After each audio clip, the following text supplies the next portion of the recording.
अगर आज तुमसे पूछा जाए यीशु को सबसे ज्यादा दुख कब हुआ, तो तुम्हारे मन में सबसे पहले क्या आएगा? क्रूस, कीलें, खून, कोड़े, अपमान?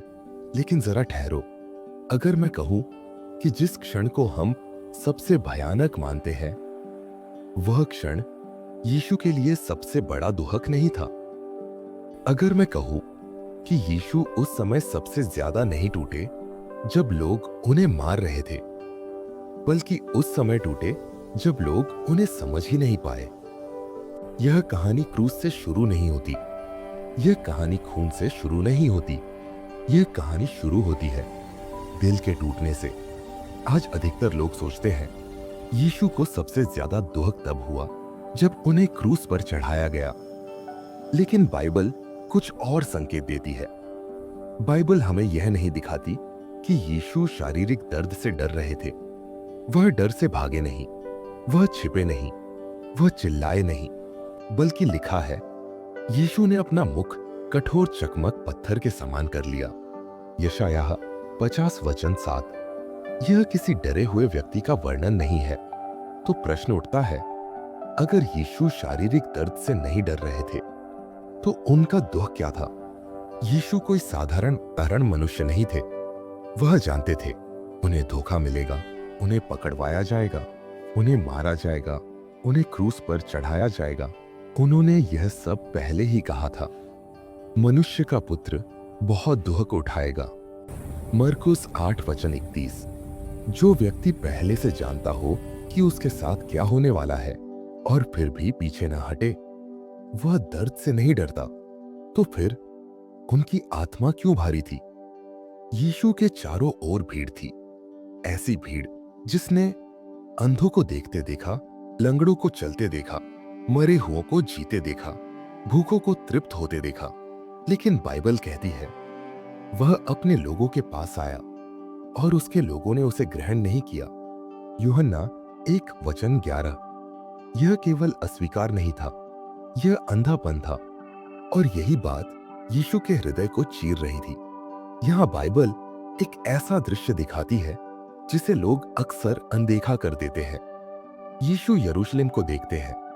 कोई उन्हें मार नहीं रहा, कोई उन्हें कोड़े नहीं मार रहा, कोई क्रूस नहीं है।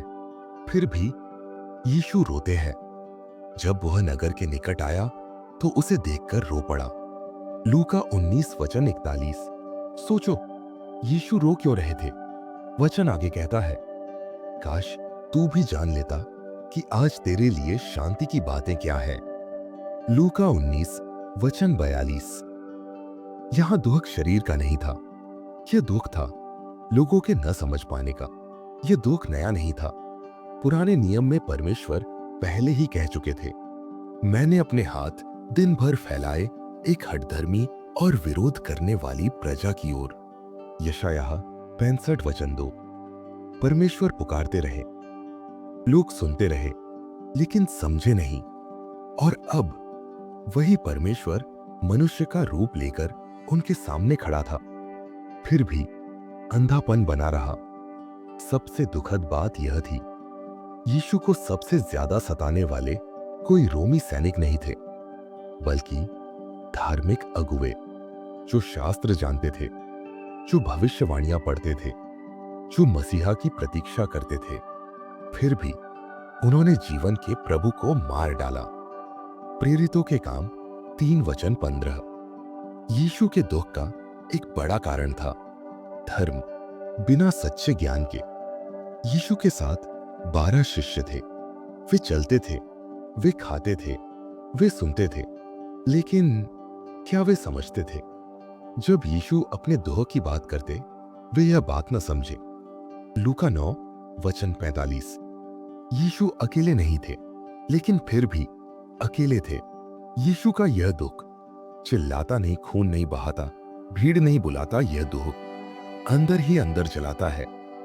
जैसे जब कोई तुम्हें देखता है लेकिन समझता नहीं, जब कोई तुम्हारे पास रहता है लेकिन तुम्हें जानता नहीं।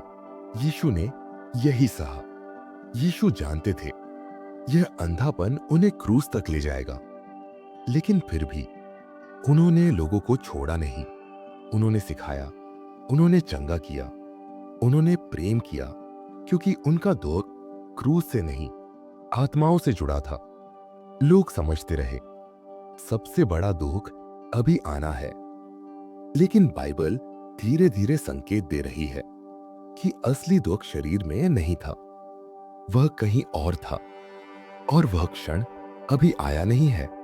जिस दिन लोग सोच रहे थे कि यीशु मजबूत है, उसी दिन उनका हृदय टूट रहा था। लेकिन जो आने वाला है वह इससे भी गहरा है, क्योंकि अगला दृश्य हमें उस जगह ले जाएगा जहां दुख शब्दों में नहीं, आत्मा में उतरता है। अब तक हमने देखा यीशु का दुख कोड़ों से शुरू नहीं हुआ, कीलों से नहीं, भीड़ की चीखों से नहीं। वह दुख तब शुरू हो चुका था जब लोग समझ नहीं पा रहे थे कि वह कौन है।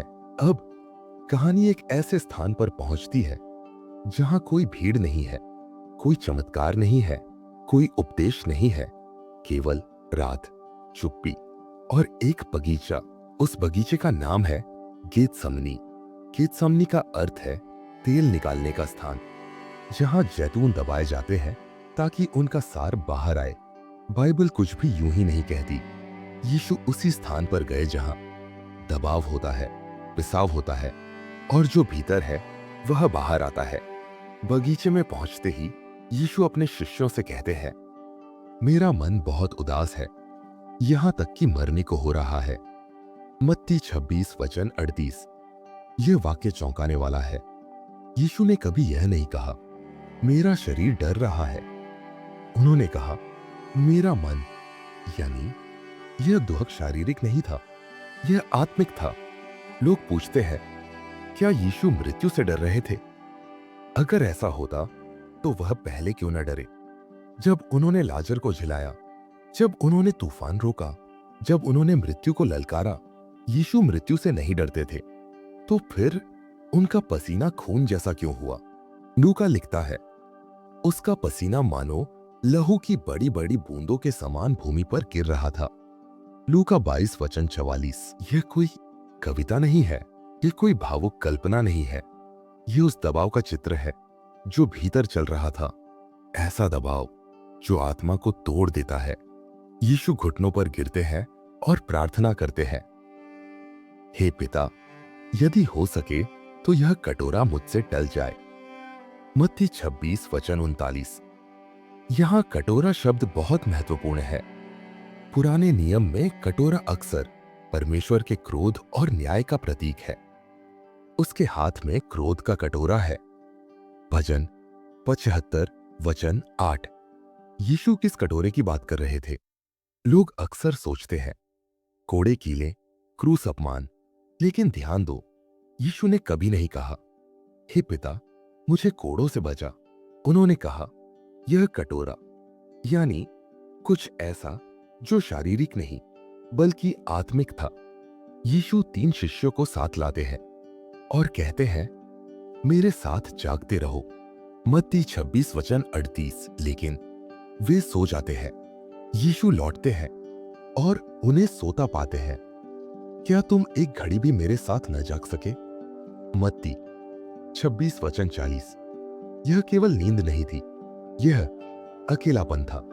यीशु बार बार प्रार्थना करते हैं, 3 बार, और हर बार वही शब्द, तेरी इच्छा पूरी हो। मत्ती 26:42। पर ध्यान दो, बाइबल यह नहीं कहती कि पिता ने उत्तर दिया। कोई आवाज नहीं, कोई प्रकाश नहीं, कोई चमत्कार नहीं, स्वर्ग चुप है। लूका लिखता है, तब स्वर्ग से एक दूत उसे दिखाई दिया जो उसे सामर्थ्य देता था। लूका 22:43। दूत आया, लेकिन कटोरा नहीं टला। इसका अर्थ है दुख हटाया नहीं गया, केवल सहने की सामर्थ्य दी गई। अब दर्शक सोचता है, हां, यही क्षण सबसे कठिन था। रात, अकेलापन, पसीना, स्वर्ग की चुप्पी। लेकिन बाइबल अभी भी पूरा उत्तर नहीं दे रही। यीशु खड़े होते हैं और कहते हैं, अब उठो, चलें। मत्ती 26:46। कोई डर नहीं, कोई भागना नहीं, बल्कि स्वीकार। क्यों? क्योंकि असली क्षण अभी भी बाकी है। यहूदा आता है, चुंबन देता है। यीशु रुकते नहीं। वह कहते हैं, मित्र, जो करने आया है वह कर। मत्ती 26 वचन 50। यह किसी टूटे व्यक्ति की आवाज नहीं है। यह किसी ऐसे की आवाज है जो जानता है जो होने वाला है वह इससे भी गहरा है। गेतसमनी में यीशु टूटे नहीं, वह झुके। दुख था, भारी था, लेकिन वह अंतिम नहीं था, क्योंकि जिस कटोरे की बात हुई वह अभी पिया नहीं गया, और जिस क्षण की परछाई यहां दिखी वह आने वाला है। दुख तब नहीं था जब शरीर कांप रहा था। दुख तब नहीं था जब पसीना खून बन गया। दुख तब होगा जब वह जो सदा साथ था अचानक दूर लगेगा। गेतसमनी में यीशु झुके थे, लेकिन टूटे नहीं थे। उन्होंने कटोरे की बात की, लेकिन उसे अभी पिया नहीं था। अब कहानी उस स्थान पर पहुंचती है जहां धरती कांपती है, आकाश अंधेरा हो जाता है और इतिहास रुक सा जाता है। अब क्रूस सामने है। अधिकतर लोग यहीं रुक जाते हैं। वे कहते हैं, यही सबसे बड़ा दुहक था। कीले, खून, अपमान, हंसी, थूक। लेकिन बाइबल ध्यान से पढ़ने वाला जानता है, यीशु इस सब में चुप है। वह दबाया गया, तो भी उसने मुंह नहीं खोला। यशायाह 85 वचन 7। कोई चीख नहीं, कोई शिकायत नहीं, कोई विरोध नहीं। तो फिर सबसे बड़ा दुख अभी कहां है? बाइबल बताती है, दोपहर के 12 बजे से तीसरे पहर तक सारे देश में अंधकार छा गया। मत्ती 27 वचन 45। यह कोई साधारण अंधेरा नहीं था। यह रात नहीं थी, बादल नहीं थे, तूफान नहीं था। यह स्वर्गीय संकेत था। पुराने नियम में अंधकार अक्सर परमेश्वर के न्याय और उपस्थिति का चिन्ह था। मैं दोपहर को सूर्य को अस्त कर दूंगा। आमोस 8 वचन 9। कुछ हो रहा था, कुछ ऐसा जो आंखों से नहीं आत्मा से जुड़ा था। और फिर यीशु बोलते हैं, यह उनकी सबसे भयानक पुकार है, हे मेरे परमेश्वर, हे मेरे परमेश्वर, तूने मुझे क्यों छोड़ दिया? मत्ती 27 वचन 46। यही वह क्षण है, यही वह वाक्य है, यही वह जगह है जहां रहस्य छिपा था। ये शब्द क्यों इतने गहरे हैं? ध्यान दो, यीशु कहते हैं, मेरे परमेश्वर नहीं कहते, मेरे पिता। यह पहली बार है। सदा उन्होंने कहा पिता, लेकिन यहां संबंध बदल गया। यह कोई भावनात्मक चीख नहीं थी, यह आत्मिक वास्तविकता की घोषणा थी। क्या पिता ने सच में यीशु को छोड़ दिया? यह प्रश्न बहुत गहरा है और उत्तर भी उतना ही गंभीर। बाइबल कहती है, वह जो पाप को नहीं जानता था उसे उसने हमारे लिए पाप ठहराया। 2 कुरिन्थियों 5 वचन 21। यीशु ने हमारे पाप, हमारा दोष, हमारा अपराध सब अपने ऊपर ले लिया। और बाइबल साफ कहती है, तेरे पापों ने तेरे और परमेश्वर के बीच अलगाव कर दिया है। यशायाह 59 वचन 2।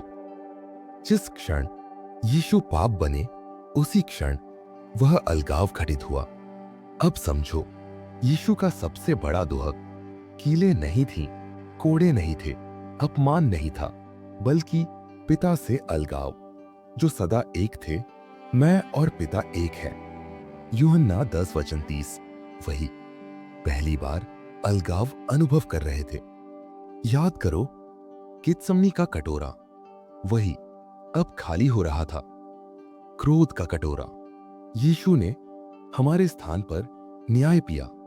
यही कारण है अब जो मसीह यीशु में है उन पर दंड की आज्ञा नहीं।